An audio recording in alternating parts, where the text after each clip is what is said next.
نحمدہ و نسلم و نصلی علی رسولہ الکریم اما بعد فاعوذ باللہ من الشیطان الرجیم بسم اللہ الرحمن الرحیم۔ آج ایک بار پھر تفسیر کے لیکچر میں آپ سے ملاقات ہو رہی ہے۔ اعوذ باللہ من الشیطان الرجیم بسم اللہ الرحمن الرحیم۔ من کان عدوا للہ و ملائکتہ و رسلہ و جبریل و میکائیل فإن اللہ عدو للکافرین۔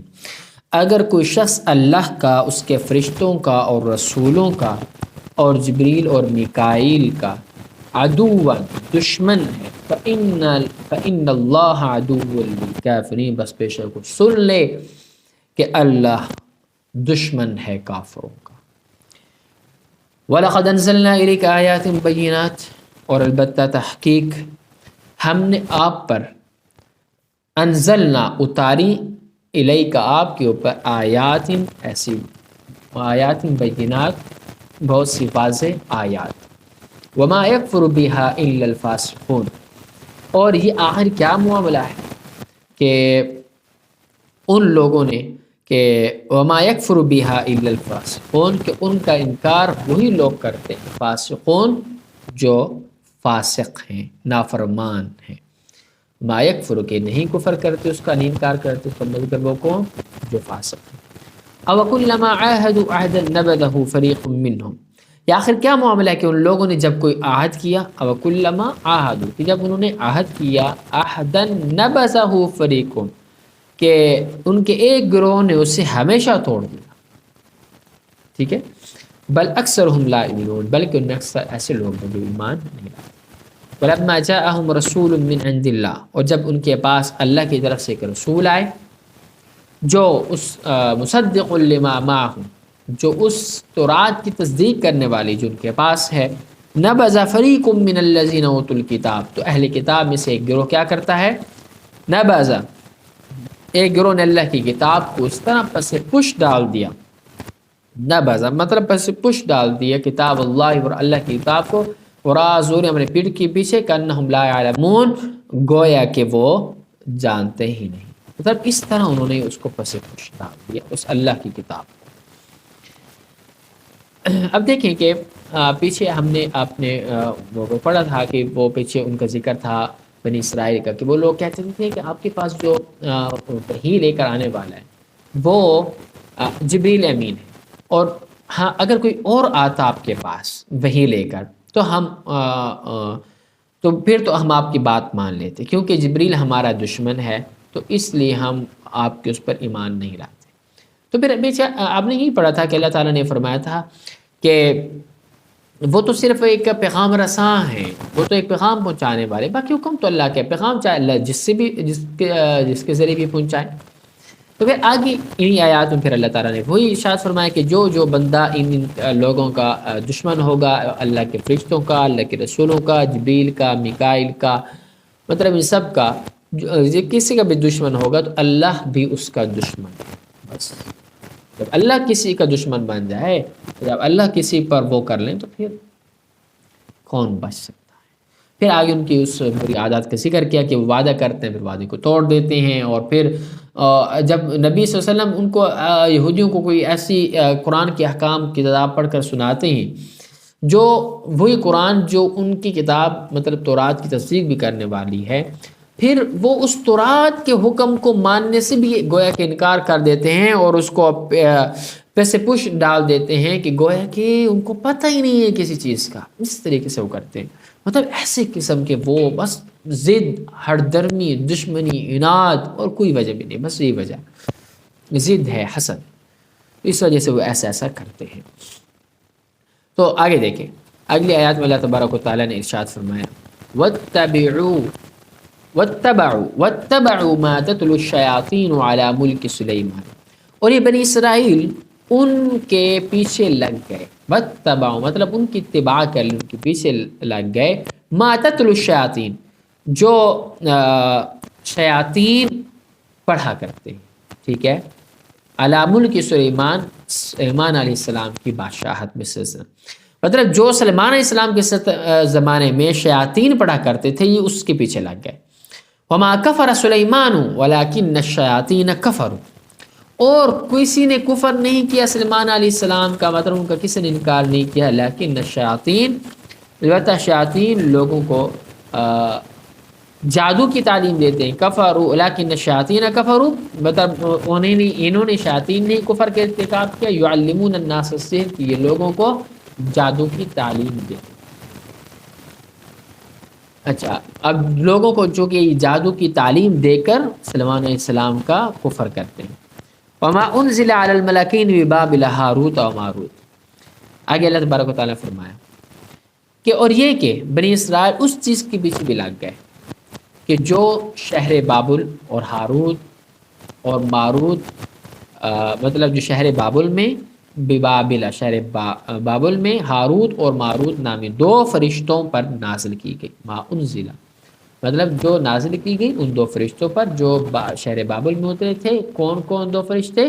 ہاروت اور ماروت. اس کا وہ پیچھے لگ گئے. وما يعلمان من احد حتى يقولا انما نحن فتنة فلا تكفر.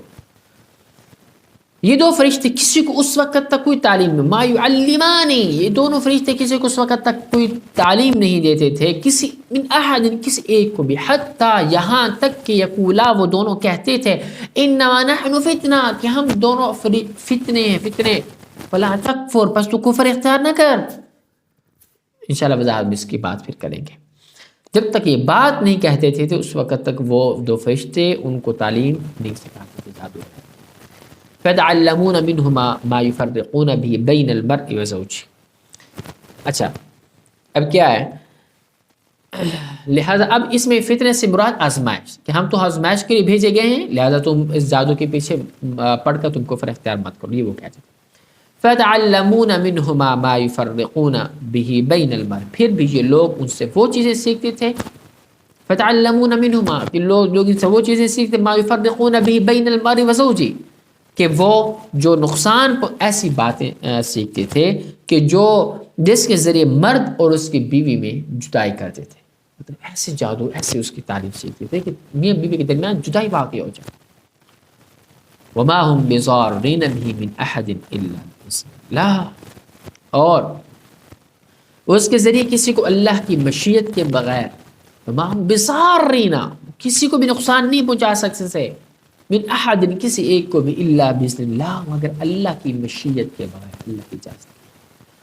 وَيَتَعَلَّمُونَ مَا يَضُرُّهُمْ وَلَا يَنفَعُهُمْ، مگر وہ ایسی باتیں سکھاتے تھے جو ان کے لیے نقصان دہ تھی. وَلَا يَنفَعُهُمْ، اور فائدہ نہیں دیتی تھی.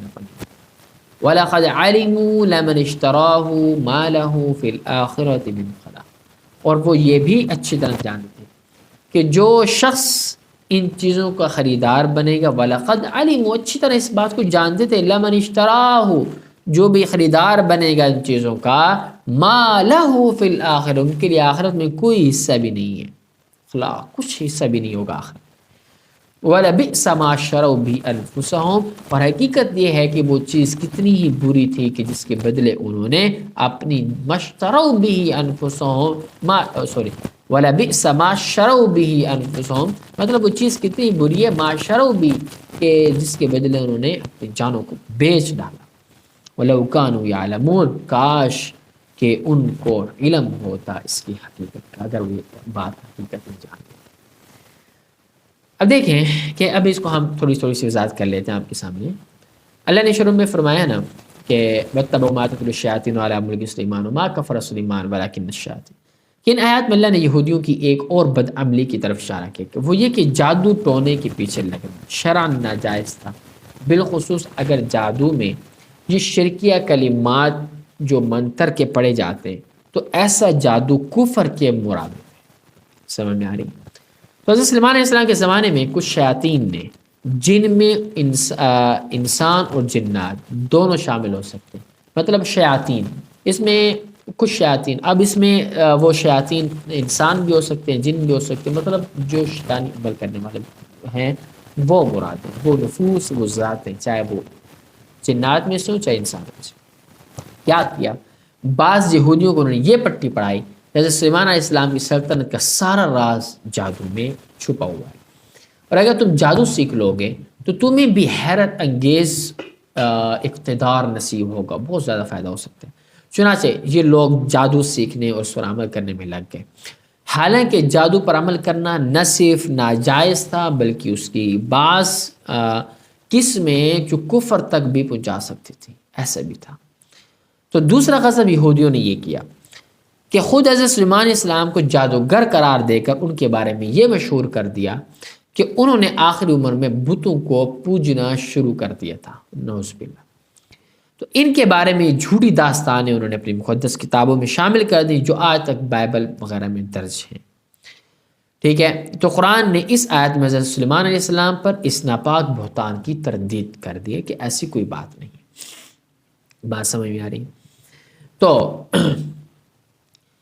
اب دیکھیں اللہ تبارک و تعالیٰ نے آگے یہ فرمایا کہ قرآن نے اس سے یہ بات بھی واضح ہو جاتی ہے قرآن کی اس بات سے کہ جن لوگوں نے قرآن کریم پر یہ الزام لگایا تھا کہ وہ یہودیوں اور عیسائیوں کی کتابوں سے نکلا ہوا ماخوذ ہے یہ قرآن، وہ کتنا غلط الزام۔ یہاں قرآن نے واضح الفاظ سے کہ یہود و نصارہ کی کتابوں کی تردید کر رہا ہے۔ تو حقیقت تو یہ کہ حضور صلی اللہ علیہ وسلم کے پاس ایسا کوئی ذریعہ نہیں تھا جس سے وہ یہ خود معلوم کر سکتے کہ یہودیوں کی کتابوں میں کیا لکھا ہے۔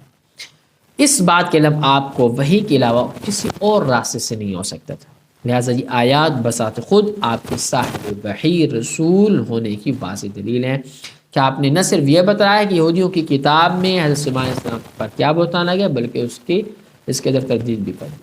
تو اب خود اندازہ لگائیں، کیونکہ حضور صلی اللہ علیہ وسلم امی تھے، حضور صلی اللہ علیہ وسلم پڑھے ہوئے نہیں تھے، اگر پڑھے ہوتے تو آپ ان کی کتابوں کا مطالعہ کرتے، لیکن آپ نے کبھی اس پوری زندگی کبھی کتابوں کا مطالعہ کیا نہیں، کبھی اور کسی چیز کوئی علم حاصل ہی نہیں کیا۔ نبی جو ہوتا ہے نا، جو بھی نبی، وہ شاگرد نہیں ہوتا کسی کا، ٹھیک ہے، بس نبی خود باتیں بتاتا ہے وہی جو اللہ وحی کرتے۔ اب نبی صلی اللہ علیہ وسلم کو کیسے پتہ چلا کہ انہوں نے ایسے الزام لگائے یہ بات کی، ٹھیک ہے؟ تو چونکہ اس سے واضح یہ پتہ چل رہا ہے کہ نبی صلی اللہ علیہ وسلم کو اللہ نے بتایا اور اللہ نے وہی کس لیے بتایا، اور اس سے نبی صلی اللہ علیہ وسلم کی نبوت پر بھی یہ دلیل یہ بات ثابت ہو رہی ہے اس آیت سے۔ اور آگے جو فرمایا نا بابل ہاروت و ماروت، کہ بابل یہ عراق کا مشہور شہر تھا، ایک زمانے میں وہاں جادو کا بڑا رواج تھا، بڑا چرچا ہو گیا تھا، اور یہودی بھی اس ناجائز کام میں پوری طرح ملوث ہو گئے تھے۔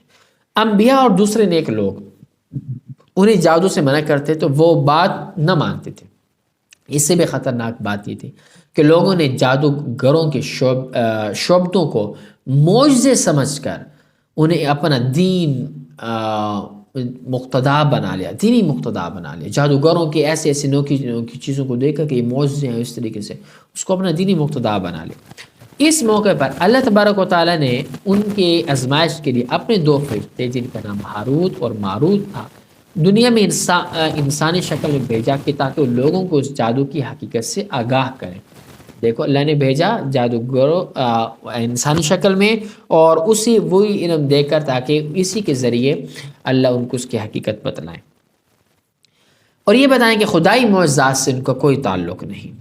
تو معجزہ براہ راست اللہ تعالیٰ کا عمل ہوتا ہے، فعل ہوتا ہے، جس میں کسی ظاہری سبب کا کوئی عمل دخل نہیں ہوتا۔ اس کے برعکس جادو کے ذریعے کوئی شعبدہ دکھایا جاتا ہے، وہ اسی عالم اسباب کا ایک حصہ ہے۔ تو یہ بات واضح کرنے کے لیے ان فرشتوں کو جادو کے مختلف طریقے بھی بتانے پڑتے تھے تاکہ یہ دکھایا جا سکے کہ کس طرح وہ سبب اور مسبب کے رشتے سے منسلک ہیں۔ لیکن جب وہ ان طریقوں کی تشریح کرتے تو ساتھ ساتھ لوگوں کو متنبہ بھی کر دیتے تھے کہ یاد رکھو یہ طریقے ہم اس لیے نہیں بتا رہے کہ تم ان پر عمل شروع کر دو، بلکہ اس لیے بتا رہے ہیں کہ تم پر جادو اور معجزے کا فرق واضح ہو اور تم جادو سے پرہیز کرو۔ اس لحاظ سے ہمارا وجود تمہارے لیے ایک امتحان ہے، آزمائش ہے، فتنہ ہے کہ یہ ہماری باتوں کو سمجھ کر تم جادو سے پرہیز کرتے ہو یا ہم سے جادو کے طریقے سیکھ کر جو ان پر عمل شروع کر دیتے ہو۔ تو یہ کام انبیاء کے بجائے فرشتوں سے بظاہر اس لیے اس بنا پر لیا گیا کہ جادو کے فارمولے بتانا خواہ وہ صحیح مقصد سے کیوں نہ ہو انبیاء کرام کو زیب نہیں دیتا۔ اس کے برعکس فرشتے چونکہ غیر مکلف ہوتے ہیں اس لیے ان سے بہت سے تکمینے کام لیے جا سکتے ہیں۔ بہرحال نافرمان لوگوں نے ان فرشتوں کی طرف سے کہی ہوئی باتوں کو تو نظر انداز کر دیا اور ان کے بتائے ہوئے فارمولوں کو جادو کرنے میں استعمال کیا، اور وہ بھی ایسے گھناؤنے مقاصد کے لیے جو ویسے بھی حرام تھے۔ مثلا میاں بیوی میں پھوٹ ڈالنا، طلاق تک نوبت پہنچا دینا، اس طریقے سے وہ گھناؤنے فعل کے اندر مبتلا تھے۔ تو پھر آگے اللہ تبارک و تعالیٰ نے یہاں سے آگے اگلی آیات میں یہ بیان فرمایا کہ آگے ان کے ایک اور اصولی غلطی پر متنبہ کیا جا رہا ہے، وہ یہ کہ جادو پر ایمان رکھنے والے یہ سمجھتے تھے کہ جادو میں بذات خود ایسا اثر موجود ہے جس سے مطلوبہ نتیجہ خود بخود اللہ کے حکم کے بغیر بھی برآمد ہو جاتا ہے، گویا اللہ چاہے نہ چاہے وہ نتیجہ پیدا ہو کر رہے گا، لیکن اللہ تعالیٰ نے ان کو یہ واضح طور پر کہہ دیا کہ تم کسی کو کوئی تکلیف نہیں پہنچا سکتے اللہ بسم اللہ مگر اللہ کی اجازت سے۔ یہ عقیدہ اس طرح کا رکھنا کہ اللہ کوئی تکلیف نہیں پہنچا سکتا، جادو کے ذریعے سب کچھ ہو سکتا ہے، بذات خود یہ عقیدہ کفر کا۔ اس لیے واضح کر دیا کہ دنیا کے دوسرے اسباب کی طرح جادو بھی محض ایک سبب ہے، اور دنیا میں کوئی سبب بھی اپنا جو سبب ہوتا ہے یا نتیجہ اس وقت تک ظاہر نہیں کر سکتا جب تک اللہ کی مشیت اس کے ساتھ متعلق نہ ہو۔ آپ کوئی بھی سبب اختیار کرتے ہو نا، اس سبب کا کوئی نہ کوئی نتیجہ نکلتا ہے، اب وہ نتیجہ تب نکلتا ہے جب اللہ کی مشیت ہوتی ہے، ٹھیک ہے۔ تو کائنات کی کسی چیز بذات خود نہ کسی کو نفع پہنچانے کی طاقت ہے اور نہ نقصان پہنچانے کی، لہٰذا اگر کوئی ظالم کسی پر ظلم کرنا چاہتا تو وہ اللہ کی قدرت اور مشیت کے بغیر نہیں کر سکتا۔ البتہ چونکہ دنیا ایک امتحان کی جگہ ہے، اس لیے یہاں اللہ کی سنت یہ ہے کہ جب کوئی شخص اللہ کی نافرمانی کرتے ہوئے کوئی گناہ کرنا چاہتا ہے یا کسی پر ظلم کرنا چاہتا ہے تو اللہ اپنی تکوینی مصلحت کے مطابق سمجھتا ہے تو اپنی مشیت سے وہ کام کرا دیتا ہے، اسی کے نتیجے میں ظالم کو گناہ اور مظلوم کو ثواب ملتا ہے، ورنہ اگر اللہ اسے اس کام کی قدرت ہی نہ دے تو امتحان کیسے ہوگا؟ سمجھ میں آ رہی؟ تو چونکہ یہ دنیا دارالامتحان ہے تو اس میں ظاہری بات اللہ تکوینی اور مصلحتی اعتبار سے یہ قدرت دے دیتے ہیں کہ اس کا کام ہو جاتا ہے، تو لہٰذا جتنے گناہ کے کام دنیا میں ہوتے ہیں وہ اللہ ہی کی قدرت اور مشیت سے ہوتے ہیں، اگرچہ اس کی رضامندی ان کو حاصل نہیں ہوتی، اللہ کی رضا اس کو حاصل نہیں ہوتی، اور اللہ کی مشیت اور اس کے رضامندی میں فرق یہ ہے کہ مشیت اچھے برے ہر کام سے متعلق ہو سکتی ہے، مگر رضا صرف جائز اور ثواب کے کاموں سے مخصوص ہوتی ہے۔ تو آخر میں اس آیت کے شروع میں تو یہ کہا گیا کہ وہ یہ حقیقت جانتے ہیں کہ جو مشرکانہ جادو کا خریدار ہوگا اس کا آخرت میں کوئی حصہ نہیں ہوگا، لیکن آیت کے آخر میں سے فرمایا کاش کہ وہ اس بات کو جانتے، علم رکھتے، کہ جس کا مطلب یہ ہے کہ انہیں اس حقیقت کے علم نہیں، لہٰذا بظاہر دونوں باتیں متضاد لگتی ہیں، لیکن در حقیقت اس انداز بیان سے یہ عظیم سبق دیا گیا کہ نرا علم جس پر عمل نہ ہو حقیقت میں علم کہلانے کا مستحق نہیں، بلکہ وہ کل عدم ہے، لہٰذا اگر وہ یہ بات جانتے تو ہیں مگر ان کا عمل اس کے الٹ ہے تو وہ علم کس کام کے لیے؟ تو کاش کہ وہ حقیقی علم رکھتے کہ ان پر عمل کرتے، یہ مراد ہے، ویسے تو جانتے ہیں۔ تو یہ گویا کہ ایسے ہو گیا نا جیسے کہ اللہ نے فرمایا کہ ختم اللہ علی قلوبہم وعلی سمعہم وعلی ابصارہم، کہ اللہ نے مہر لگا دی، اب مہر لگا دی ان کے کانوں پر، ان کے آنکھوں پر، ان کے ہر چیز پر۔ تو کیا مطلب کہ وہ اللہ فرماتے ہیں ایک جگہ اللہ تبارک و تعالیٰ نے فرمایا کہ نہ وہ سنتے ہیں، اندھے ہیں، بہرے ہیں، گنگے ہیں، ٹھیک ہے، صم بکم عمی فہم لا یرجعون، ٹھیک ہے۔ تو کہنے کا کیا مقصد کہ جو حقیقی سماع ہے، قبول کرنے کا سماع ہے یا قبول کرنے کی نیت سے دیکھنا ہے، وہ اس دل کی آنکھ سے نہیں دیکھتے، دل کی کان سے نہیں سنتے کہ اس پر عمل کریں، ٹھیک ہے۔ تو یہ مراد ہوتا ہے۔ امید ہے کہ آپ کو آج کا لیکچر بھی سمجھ میں آ چکا ہوگا۔ اسی کے ساتھ مجھے اجازت دیجیے، ملتے ہیں آپ سے۔